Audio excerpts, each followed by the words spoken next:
Don't limit yourself. Usually people like to do what they're good at and kind of stick with that. Just do a wide variety of stuff. And for throwers, honestly, it doesn't matter, because for the most part, most athletes have the same weaknesses. So you don't need to get super fancy. Got a fire truck. You don't need to get super fancy in picking, accessory exercises and stuff like that. So, typically it's on our heavy days, it would be another compound posterior chain movement, like a good morning or RDL variation or pin pull for reps, and then probably have some reverse hypers, some sort of knee flexion. Hear the guy next to me, stereo.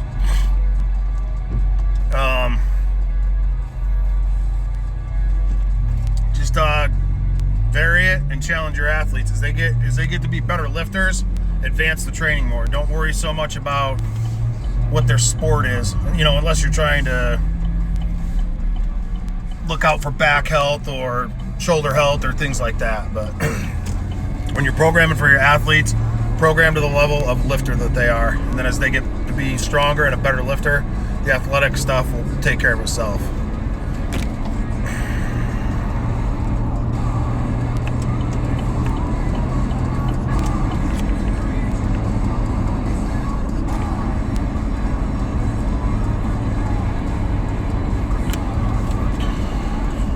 Low, narrow stance box squat, hips go up, and transform it into a good morning.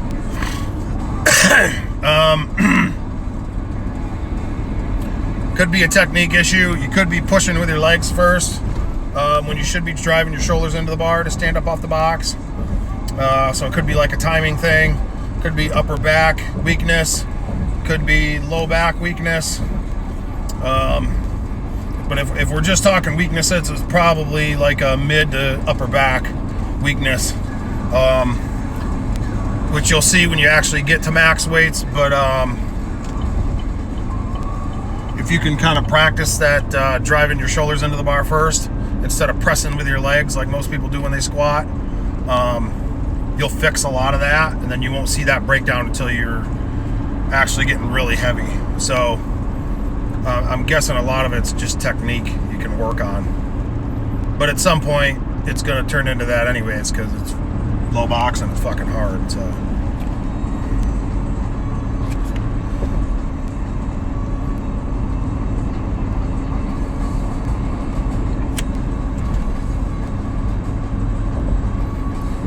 what's my typical speed cycle look like? Seeing you doing sets of 5 on bench. I really don't have a typical, just mix it up. I think 5s work real good. If you're an older lifter, be careful. It might start to beat you up a little bit, so pay attention to your volume, how you're feeling. Younger athletes, I think 5s are really good, even on squat too. So, anywhere from 4 to 5 sets of 5, maybe sometimes 6. 8 sets of 3 are good. It's really all dependent where you're at in your training, what you need, what your priorities are. So like if I'm an older lifter, trying to keep a little more volume in my training for whatever reason, probably do 5s. I want to get in shape a little bit, do 5s. I'm getting closer to a meet. I'm going to try to minimize the mileage on myself and get ready to lift a big single. So then I'll, kind of switch back to the 3s. Or if I'm not, or if I am off season and not feeling real good, kind of beat up, drop it back to 3s so you're not getting so much wear and tear on yourself. So really, there's not a huge difference, honestly. Just switch it up and the biggest thing is have justification for what you're doing. Don't just throw things at the wall, but think about it a little bit and try to have some reasoning for what you're programming.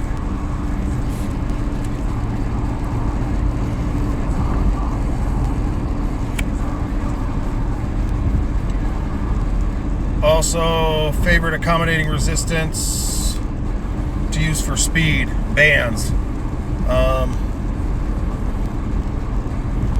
Bands will speed you up. If you're a fast lifter and you need to slow down and be able to grind more, then chains might be a better option for you. But anytime you said speed, so anytime I'm trying to get faster, and there's a lot of other benefits to bands too, but in general, bands for speed, chains to slow it down. You know, so I can say bands for speed, but like I'm a faster lifter. I'm not very good at grinding stuff out, so in actuality, I probably should be doing a little bit more chain work, if that makes sense. But like if you're working with athletes and you're getting to that time of year where you want to be faster and have some more pop and be more explosive, start throwing in bands more. Again, just have reasoning for what you're doing. Make sure it makes sense. And know when you're full of shit. If you say some dumb shit and you think that sounds like some bullshit, then check yourself. I tried 5x5 here, 5x5 instead of 12x2 or 3 for dynamic effort work. Yes, I have. I think, like I said before, I think fives work good. If you're not used to fives, it's a bitch. It'll get you in shape. It'll get your work capacity up. So, you know, there's the time and place for everything. Yeah, just depends where you are in your year or in your plan. But they work. If you got a kid trying to put some size on, you know, have them do sets of 5, a little more time under tension, those types of things.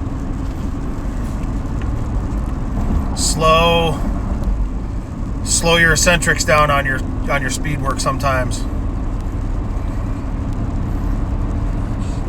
I got a white shirt on, so I really can't see anything you guys are writing in. Sorry. If you want a question, throw it go on my story and ask a sticker thing.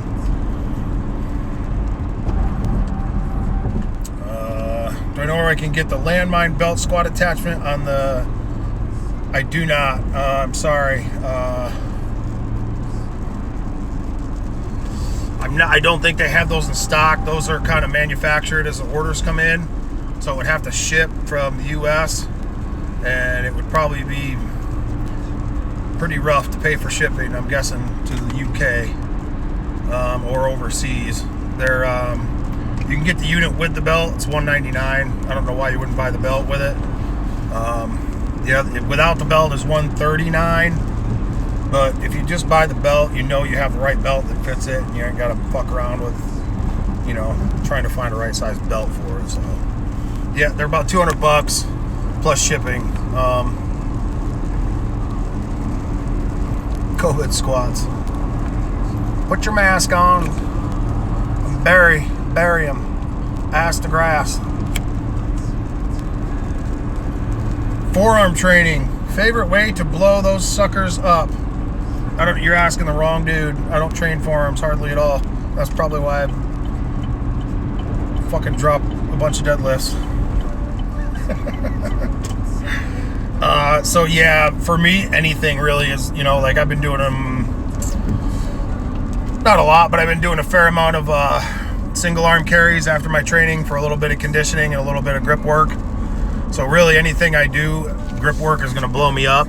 I do like that. I do like doing the carries, and I don't go crazy heavy. I might go like 40 pounds, 50 pounds, and just walk back and forth for 10 to 15 minutes. So for me, it's a little bit of low-level cardio. Try to increase my left ventricular stroke volume, but with some low-intensity cardio, and I'll get some grip training at the same time, which I might be fucking myself on, because by simply clenching your fist, you can push your blood pressure, your distal blood pressure up pretty high. So I might be defeating the purpose there. So I might have just screwed myself, but no, I like doing those. Kind of kicks the shit out of my upper back too. I've been doing it after upper body days. So after my pull downs and rows and stuff, and then go do that. And I'll just switch, I walk like 50 yards and then switch hands and just do that back and forth for 10-15 minutes. My neighbors look at me like I'm a moron. Alright, I'm at a light, so see if there's any. I know, man, I wanted to get down there. It's just pain in the nuts right now with everything. I'm supposed to quarantine for 2 weeks if I go down there.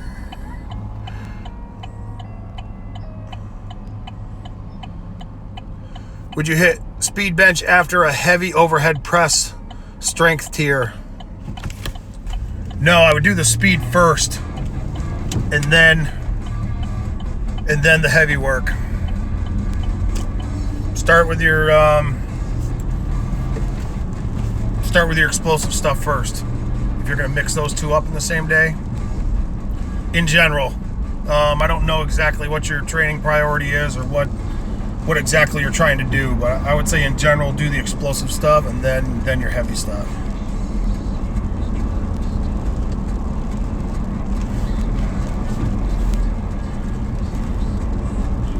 And then people are going to say, but what about post-activation potentiation? What if I do something heavy and then my explosive stuff? I'll have higher neuromuscular recruitment. Yeah, for that fucking 10 minutes you'll have it. So, what's your long-term training? You don't need to do PAP all year long.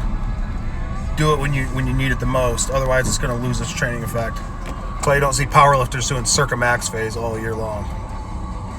Sorry, I'm not mad at you, Josh. You sent me on a little rant. Stay fucking hostile. I'm at another light so I can read these.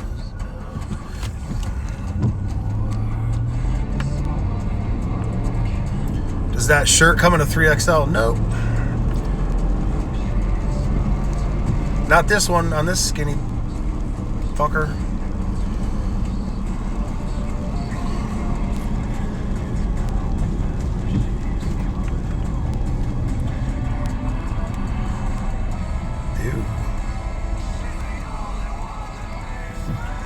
You don't believe in that. Yeah, I got some feelings on that too, but you know.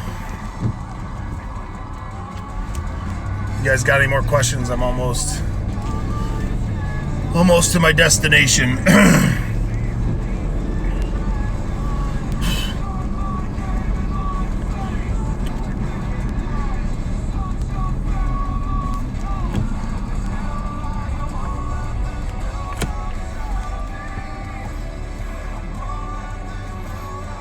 Going on in training. What have I done training lately? I haven't been posting.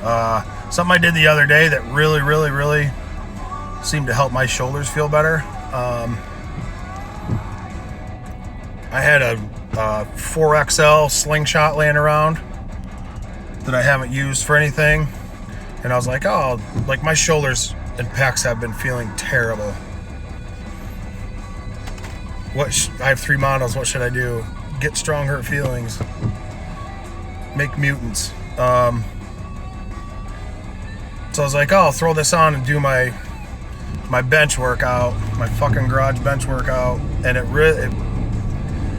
don't know how or why, and it really shouldn't have, because it barely stretches out when I'm in the bottom, so it's not taking a ton of work off. But I don't know if it was trying to push out against the band on the back of my arm or what, but my shoulders felt the best doing that they have felt in a long time. Like, even I've had a couple chances to bench and stuff, and I would have, like, we did speed bench when I was down in Waverly the one day, and I did like 135, 155 with a chain on each side, and it felt terrible. Like, where my rotator cuff comes in and inserts and stuff, just feels like it wants to cramp and rip and pop, and for whatever reason that seemed to take pressure off it. So I don't know. I'm gonna mess around with it a little more and kind of see if it was just something I did that night. You know, I don't know, but I'm gonna mess around with it a little more. Old as fuck, you're right. It fucking sucks. So I'm gonna mess around with my 4XL slingshot. Like, I probably should be wearing an extra large. I'm not sure, but I'm definitely not in a 4X. But just having that little bit of having that little bit of extra help on there seemed to help quite a bit.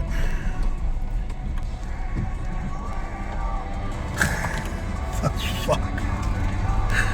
You got some problems. You are touched, brother. All right, I'm here, so I'm gonna shut this off and let you guys get back to your night. Thanks for the questions. Hopefully I can save this.